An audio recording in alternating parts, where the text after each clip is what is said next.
Dream Cup. Nous sommes en panne de vent et nous allons effectivement, s'il n'y a pas de vent, si le vent ne se lève pas à nouveau, eh bien nous allons être obligés de rendre l'antenne. Je vous le disais tout à l'heure, le programme ne débute qu'à 16 heures. Et peut-être des précisions avec Alexandre Osada? Bien, non, pas de... Je crois que nous allons le savoir dans quelques instants. Alexandre Osada est en train de discuter, est en pleine conversation avec Charles Cali et avec Chuchu Boisserie. Les deux hommes avec le comité d'organisation également sont en train de se concerter afin de savoir si l'on relance une série. Ce qu'en fait les organisateurs ne veulent pas, c'est lancer une série et être obligés de l'annuler aussitôt. Donc par conséquent, eh bien, nous serions contraints. Alexandre, vous avez des précisions? Oui, j'ai des précisions, effectivement, Jean-Claude. Alors, le comité d'organisation a décidé donc de lancer tous les concurrents hommes, donc par manche de 8, comme cela est normal. Et la course va donc se poursuivre. Et ensuite, la finale femme sera disputée. Et la course donc s'achèvera à l'issue de ces manches qui se seront déroulées. Parce que le vent s'est enlevé, je crois que le comité d'organisation veut saisir justement l'opportunité pour boucler donc ce in and out. Voilà, Jean-Claude. Les dernières informations du comité d'organisation. Dans combien de temps le départ de la première série? Eh bien, dans moins de 4 minutes, apparemment. D'accord. Bien écoutez, nous conservons l'antenne afin de vivre encore en direct pendant quelques instants ces tout derniers in and out de la Nouméa Dream Cup. Je pense que dans quelques minutes, eh bien, nous pourrons suivre ces épreuves de in and out, ces différentes séries. Il y a plusieurs séries qui doivent se disputer. Vous le savez, à chaque fois, les 4 premiers sont retenus. Se disputeront ensuite les quarts de finale, puis les demi-finales et la finale.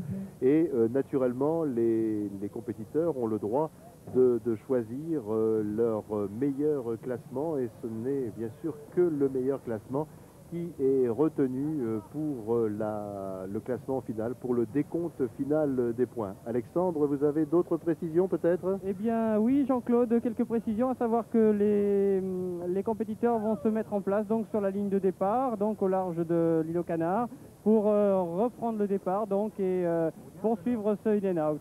D'accord, entendu Alexandre. On me fait signe également du côté de la technique que nous pouvons conserver l'antenne. Nous allons donc pouvoir vous faire vivre une nouvelle manche de cette Nouméa Dream Cup, une nouvelle fois donc ce in and out, et cela dans quelques instants.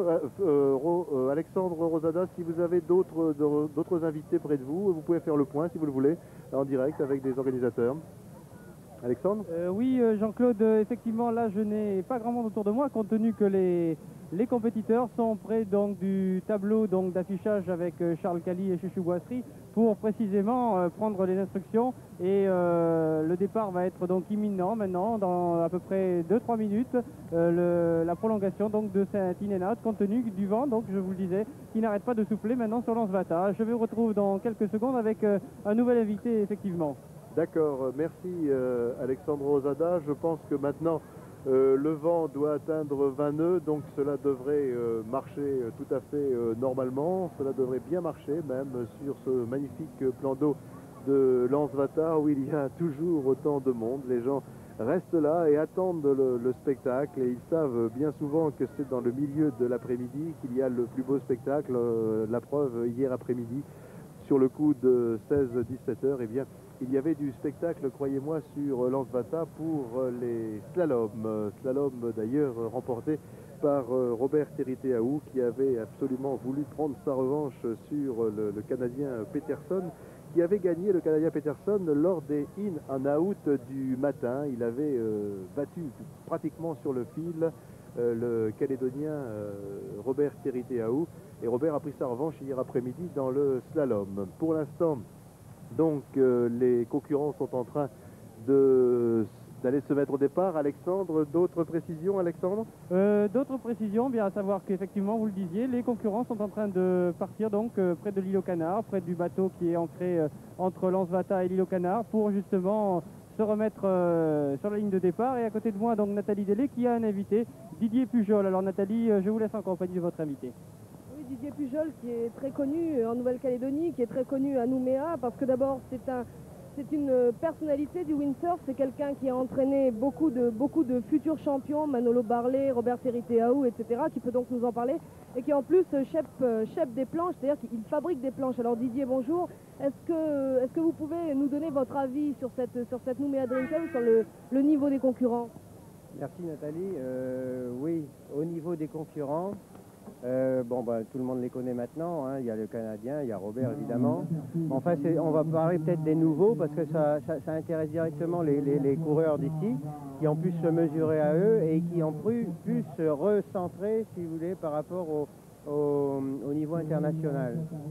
Et je pense qu'il y a eu beaucoup d'attention de la part de ces coureurs sur le matériel qu'ils ont amené, et notamment le matériel du Canadien et des Australiens, qui sont des planches, surtout sur les planches qui sont fabriquées avec des matériaux très sophistiqués qu'on ne peut pas malheureusement trouver sur le territoire.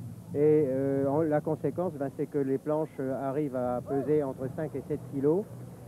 Des planches à gros volume, qui planent très bien dans le petit temps, et d'où les résultats vraiment spectaculaires de ces gens-là dans le petit temps. Et à Didier, là je sais qu'il y a une des courses qui est repartie, enfin qui ne va pas tarder à repartir d'ici 4 minutes. Didier, vous connaissez à peu près tous les jeunes surfeurs calédoniens. Est-ce qu'il y en a un qui a votre préférence? Il y en a plusieurs, je voudrais pas, mais je pense que au niveau international, parce que c'est là qu'il faut les situer, je pense qu'il y a Manolo qui est assez bien placé. Bon, un nouveau qui, je pense, dans un an fera parler de lui, mais très beaucoup, c'est Laurent Geyser, qui a le gabarit qui correspond à ce genre de sport. D'ailleurs, vous pouvez le comparer aux Canadiens, aux Australiens. Ce sont des grands gabarits, costauds, très toniques musculairement. Bon, Laurent, il correspond absolument à ça. Il a une excellente vitesse. Bon, il manque un petit peu de technique encore de départ et d'empannage, mais là, on a bien vu dans les dernières courses qu'il a fait, il a commencé à bien prendre ses départs et il a été jusqu'en finale et il a fini, il a gagné des manches de qualification et il a fini très honorablement à la 5e place. Bon, ça, si vous voulez, c'est le niveau de Laurent, c'est ça. Ce qu'il avait fait avant, c'était pas son reflet parce que justement il avait le track, c'était sa première grande épreuve internationale et il avait peur de faire des fautes au départ, d'où son handicap, si vous voulez, pour passer les qualifications. Mais je pense que maintenant il s'est bien repris, il a trouvé la jonction entre le temps qu'il faut et la distance pour prendre un bon départ, et maintenant il est dans le coup et à chaque fois il se qualifie, voilà. Alors on parle toujours évidemment des professionnels, on a rencontré pratiquement que des professionnels sur cette Nouméa Dream Cup, mais il y a aussi une chose qui serait intéressante de préciser aux téléspectateurs qui nous regardent, c'est le conseil, un conseil qu'on pourrait donner aux gens qui aimeraient se mettre au fun, qui ont peut-être touché dans d'autres temps au windsurf, à la planche open, aux grosses planches bien lourdes. Didier, vous êtes un pro, vous connaissez bien ce monde-là, qu'est-ce que vous leur conseilleriez?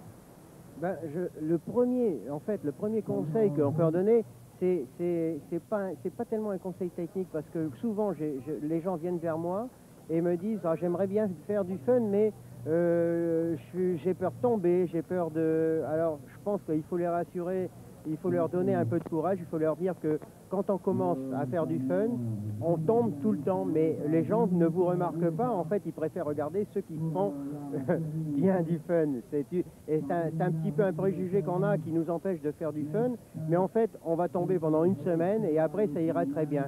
Quant au matériel pour faire du fun, c'est sur le territoire, on a énormément de planches de matériel d'occasion, de très bonnes occasions. Et on a le choix, hein. Chacun détermine son choix en fonction finalement de son gabarit, de ses capacités sportives, de sa vivacité, etc. Bon, ça, il faut prendre un moment avec quelqu'un, un spécialiste, aller sur l'eau et écouter les conseils de ce spécialiste qui va vous regarder et va vous dire, bon, bah, il vous faudra une planche comme ça, faudra une voile de telle surface, etc. Et c'est très, en fait, l'approche peut être très facile, mais il faut que les gens ils ont un petit blocage parce que ça va tellement vite, ça fait un peu peur et finalement c'est un sport qui est très cool, comme on dit, entre guillemets, et qui est finalement relativement facile comment dirais-je, à posséder, à pratiquer. Voilà. Est-ce qu'il faut à la base beaucoup de muscles? Parce qu'on a l'impression que pour retenir un wishbone, surtout contre des vents assez violents, il faut être quand même avoir du muscle dans les bras. Ben, c'est une impression qu'on a pour la compétition notamment, il faut être fort musculairement, mais pour commencer le fun, la musculature n'est pas importante. Bien, Didier Puchol, je vous remercie. Je vais tout de suite repasser le micro à Alexandre Rosada qui va aller voir Charles Cali pour le départ de cette 8e manche. Merci Nathalie, effectivement, vous l'avez entendu, peut-être le coup de feu vient de résonner, donc cette in and out se poursuit ici sur Lansvata. Je me dirige tout de suite sur le tableau d'affichage, donc près de Charles Cali, qui va nous commenter donc en direct cette 8e manche de l'in and out. Bouée de la plage pour le premier empannage. Bouée de la plage, premier empannage effectivement en tête, donc la voile transparente avec un fourreau rose US 32 de l'américain Rush Randall juste derrière lui, le jeune calédonien Stéphane Vigouroux. Non, c'est Carl Tacito, le tahitien avec la voile T5, suivi de NC 73, Thériault qui chute à la bouée à l'extérieur, passe Stéphane Vigouroux, Nozaki devient encore une chute évitée de justesse, alors que déjà devant ils sont très très loin pour Rush Randall l'américain et suivi donc de la voile T5 Carl Tacito en 3e position. Il s'agit du jeune calédonien Stéphane Vigouroux qui se dirige donc maintenant vers la bouée jaune qui est mouillée à droite de l'île aux Canards. L'américain Rush Randall donc il va empanner maintenant en tête pour ce quart de finale numéro 7, ce 8e de finale, pardon, série numéro 7, ça y est, c'est fait pour Rush Randall. C'est fait aussi pour Carl Tacito, voile T5, alors que le jeune Stéphane Vigouroux semble s'être rapproché, ainsi que le japonais Nozaki et Yamaguchi. Toujours en tête donc, qui a creusé maintenant un écart important avec ses poursuivants. L'américain Rush Randall, 17 ans, 4e au classement général ce matin, qui va essayer donc de se rapprocher des 3 premiers. Ça va être très difficile, mais de même que pour les poursuivants, alors que toujours Tacito en seconde position. Rush Randall, lui, a empanné pour son second tour. Carl Tacito, voile T5, toujours en seconde position. 3 voiles identiques. Le 3e, c'est le jeune Stéphane Vigouroux avec la voile NC83. Le japonais ensuite, le japonais Nozaki, suivi de l'autre japonais Yamaguchi. Nozaki qui chute à la bouée, alors que Thériault Thériault en panne maintenant et prend donc la 5e place. Il faudra regagner encore une place s'il veut espérer entrer dans les quarts de finale. Et problème pour pouvoir repartir pour la voile 77 Yamaguchi. Pendant ce temps-là, donc Rush Randall, lui, va empanner, alors que les télévisions RFO et les télévisions japonaises arrivent en hélicoptère pour pouvoir filmer cette épreuve. Voilà Rush Randall qui empanne à la bouée du large, qui va accomplir encore un seul tour, alors que la voile KZ 101 jaune à fourreau jaune et rouge, c'est le néo-zélandais Bruce Kendall qui se dirige vers la ligne de départ, puisque La série 8 est dans les 4 minutes avant le départ, puisque le pavillon rouge vient d'être envoyé dans la série 8. On a celui que l'on a surnommé le Turbo, Bruce Peterson, le Canadien, actuellement deuxième au classement général, les Calédoniens Albedel, Ciré, le Japonais Miura et Tatenuma, ainsi que Yamagata, plus Poignon et Kemener, les deux Calédoniens. Pendant ce temps-là, la voile US-32 est toujours en tête. Il a creusé un écart très important. Il ne devrait plus être inquiété à moins d'un incident qui n'est pas souhaitable.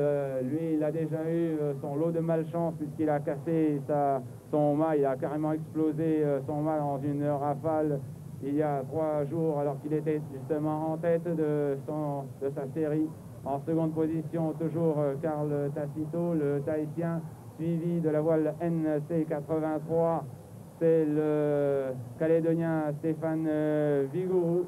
Passe en 4e position Yamaguchi. En 5e position, on devrait avoir la voile NC73 Piryu qui en panne maintenant à la bouée, suivi d'un autre Calédonien Debien et du dernier japonais en course dans cette série, le japonais Nozaki, alors que Rush Randall va effectuer son dernier empannage là-bas à la bouée de large avant de rejoindre la terre pour l'arrivée. Rush Randall, voile US-32, 4e au classement général, 1784 kg, un très bel athlète qui a l'habitude de s'entraîner dans les grosses vagues à Hawaï, mais qui a particulièrement apprécié le lagon calédonien.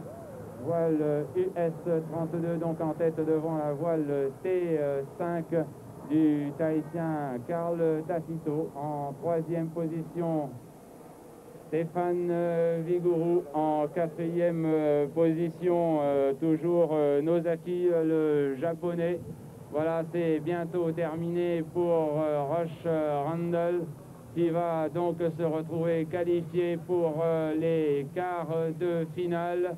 Il va franchir la ligne d'arrivée. Voilà, bravo Rush.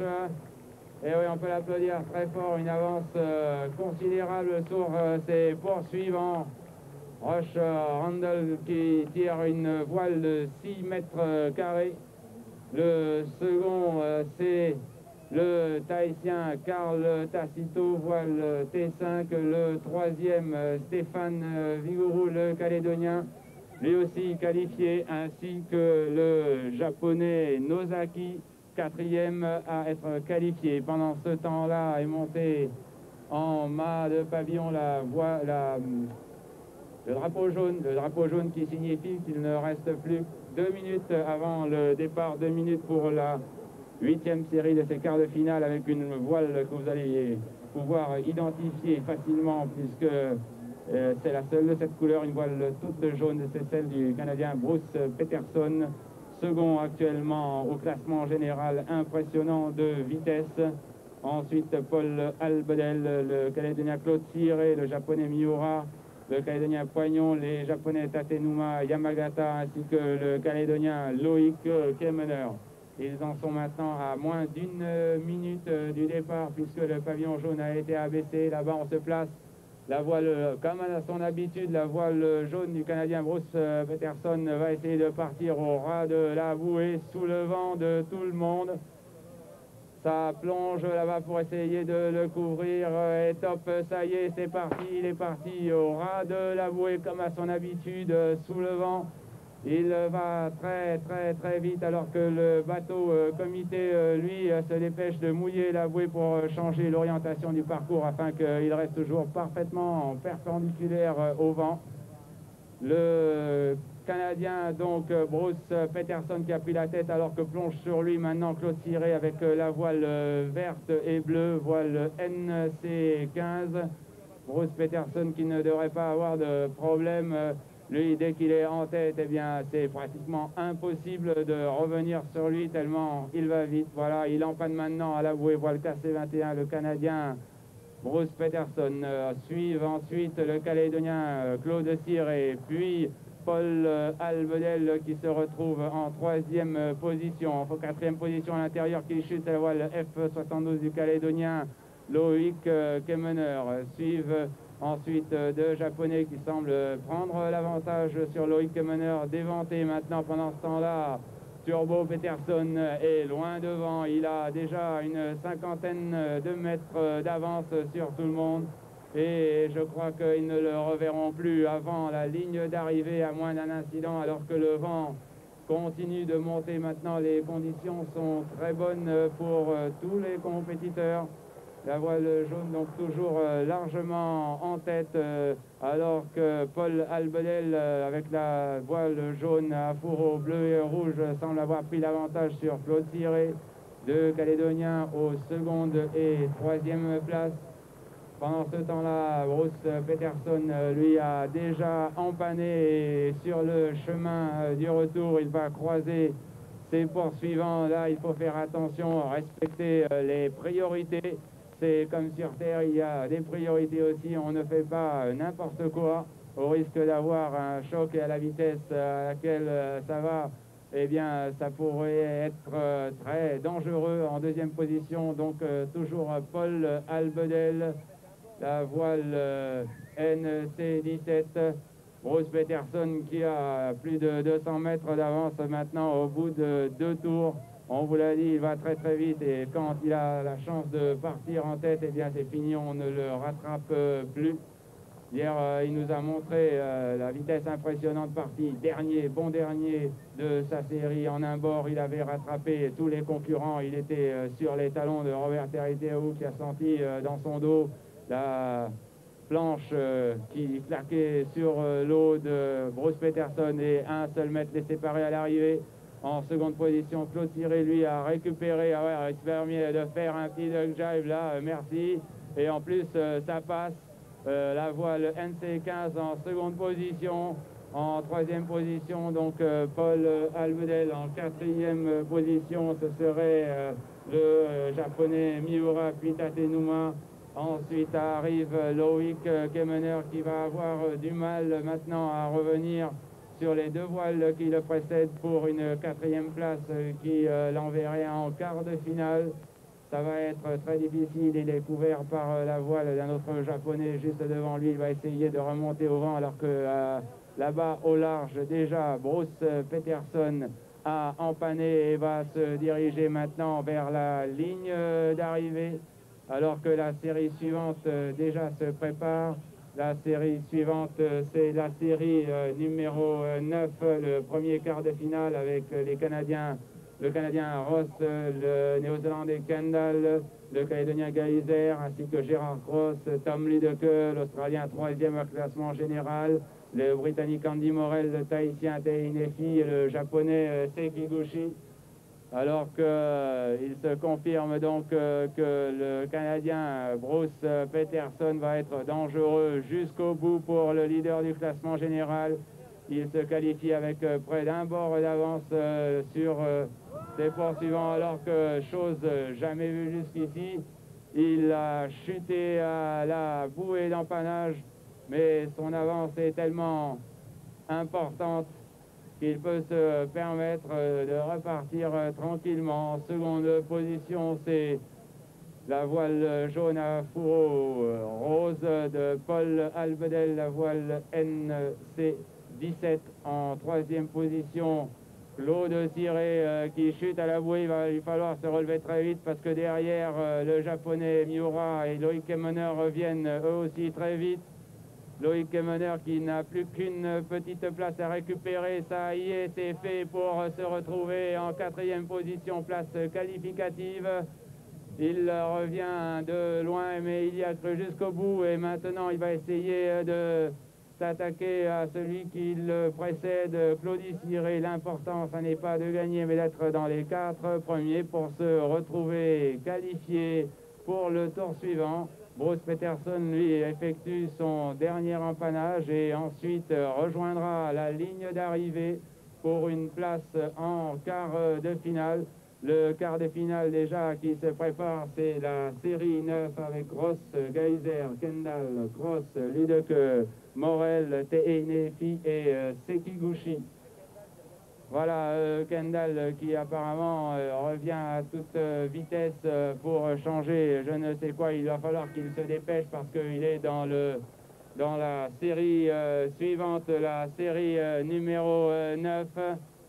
Bruce Peterson, pendant ce temps-là, lui en termine avec cette huitième série. Il a repris une avance confortable malgré sa chute due peut-être à une petite déconcentration tellement il avait de l'avance sur ses poursuivants. Voilà, on va l'applaudir très très fort, il le mérite parce qu'il est très très rapide. C'est le Canadien Bruce Peterson. Bravo Bruce qui remporte donc ce huitième de finale, se retrouve en quart de finale. Le second donc ça sera Paul Albedel, un Calédonien qualifié lui aussi, ainsi que Claude Ciré, lui aussi qui va se qualifier, un autre Calédonien encore, juste derrière lui, encore un Calédonien, Loïc Kemener. Ils auront fait fort dans cette série, alors que Bruce Kendall, qui a changé de voile à toute vitesse, est obligé de plonger sous le vent du parcours pour ne pas gérer les concurrents et va devoir aller très vite pour reprendre le départ de sa série. Voilà, c'est donc fini pour ce tour des huitièmes de finale. En quart de finale, donc, on retrouve à la 9e en série numéro 9 le Canadien David Ross, le Calédonien Laurent Geiser, le Néo-Zélandais Bruce Kendall, le Calédonien Gérard Cross, l'Australien Tom Ludeker, actuellement 3e au classement général, le Britannique Andy Morel, le Tahitien Tehei Neefi et le Japonais Seki Goshi. Dans le second quart de finale, on a le Finlandais Gustaf Salmelin, le Japonais Iijima, l'Australien Mark Pedersen, le Japonais Ogiso, le Calédonien Tereteau, le Calédonien Barley, l'Italien Cantagalli et le Calédonien Limousin. Dans le troisième de ces quarts de finale, on a le Calédonien Jean-Pierre Ciré, l'Australien Luke Hardgrave, le Néo-Zélandais Russell Carlyon, le Tahitien Arnoux, le Calédonien Atamou, le Japonais Iwahashi, le Calédonien Colmas et le Tahitien Poster. Il nous manque donc maintenant le quatrième quart de finale que le préposé au tableau d'affichage Momo ne saurait tarder à venir compléter. Alors que donc en tête de main du pavillon comité de course, il y a le drapeau jaune qui indique que l'on en est à 2 minutes du départ. Il est monté, ce pavillon, simultanément sur le mât du bateau comité qui est mouillé au large là-bas en direction de l'îlot Canard. Le vent qui continue de monter, la voile KC21 qui déjà repart pour le quart de finale. Il a encore 3 séries à courir avant la sienne, mais déjà il se prépare. Le jeune Manolo Barlet, lui aussi, la voile NC3 qui va rejoindre la zone pré-départ.